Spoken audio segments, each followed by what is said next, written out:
Chapter 18, Knocking Down All Your Idols. The definition of an idol is 1. An image used as an object of worship, or it can be a false god, or one that is adored, often blindly or excessively, or something visible but without substance. After Harold went to be with the Lord, I remained in my job for another year. Jim, my boss, figured that everything between he and I would be much easier to accomplish now that Harold was out of the picture. However, the season of sin that was fun had ended. The Lord had instructed me to put the house on the market, and he wanted me to leave my job. He sent 2 other women who gave me the exact same words. Quote unquote, God wants you to sell your home and find another job. That is what you call confirmation, but during that time, I still didn't want to let go of my stuff or my career. A few weeks after I had been told to sell the house, a woman walked up to my back door and knocked on it early one morning. The house was not on the market yet, and there was no sign or contracts written up.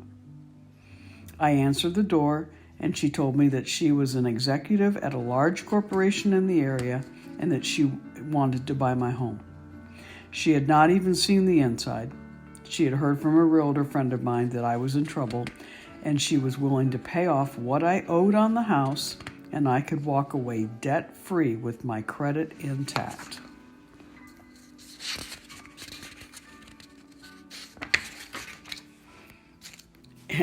In no uncertain terms, I nicely told her to go jump in the lake.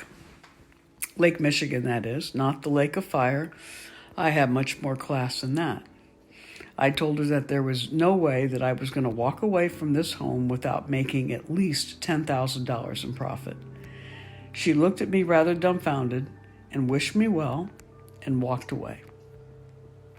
God had sent an angel to help me, and I turned her away. Little did I know that the handwriting was on the wall when it came to the economy in Michigan. Things were already beginning to unravel, and signs were in the sky.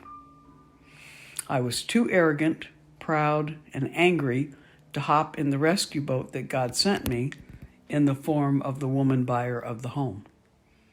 By the time that I was obedient to put the house up for sale, nobody with any common sense would buy the money pit that I lived in.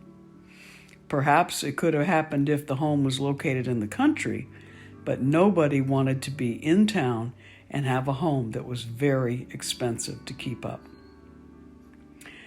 I have learned that not only is God a genius, he also has a great sense of humor. His method of ensuring that the adultery between Jim and I ended was to bring his very sweet daughter into the business. I had witnessed this little girl grow up into a lovely woman. She had 4 years of college and decided that she did not want to pursue her degree, but instead she wanted to work for her father. It was a different story than the yearly Christmas parties. I would get so stoned on those yearly events when I had to face his wife and children for a few hours. I hated alcohol, but would also drink on those occasions. I remember flying into the restaurants that we had reserved for our office parties, hoping that nobody would realize how uncomfortable I was having to be around his family. Everyone in the office knew what was going on, so it was awkward for all involved. However, now I had to face her, eye to eye, every day. Not only that, the Lord himself had turned off the faucet of blessings. It was no longer that I would pray in all the business and simply go and write up orders. The well had dried up for me in Michigan. In the late fall of 2001, I resigned my long-term position of 13 years with Jim. I recall meeting him for breakfast, and I told him that I needed to quit. I said that the guilt was eating me up, having to face his daughter, and I could be shooting heroin, and it would not ease my conscience. I proceeded to tell him that I could never grow as a person standing in dirty, bitter, stagnant water. Having to leave Jim was one of the hardest things that I've ever done. He's the only man that I can say that I truly loved. The soul ties were so strong that it was like someone had ripped my heart out and nothing could ever replace him. The Lord, during this entire process, was giving me the analogy of Abraham, Sarah, Hagar, and Ishmael. Jim was Abraham. His wife was Sarah. I was Hagar, the maidservant that had become pregnant with Ishmael, and Sarah wanted me banished.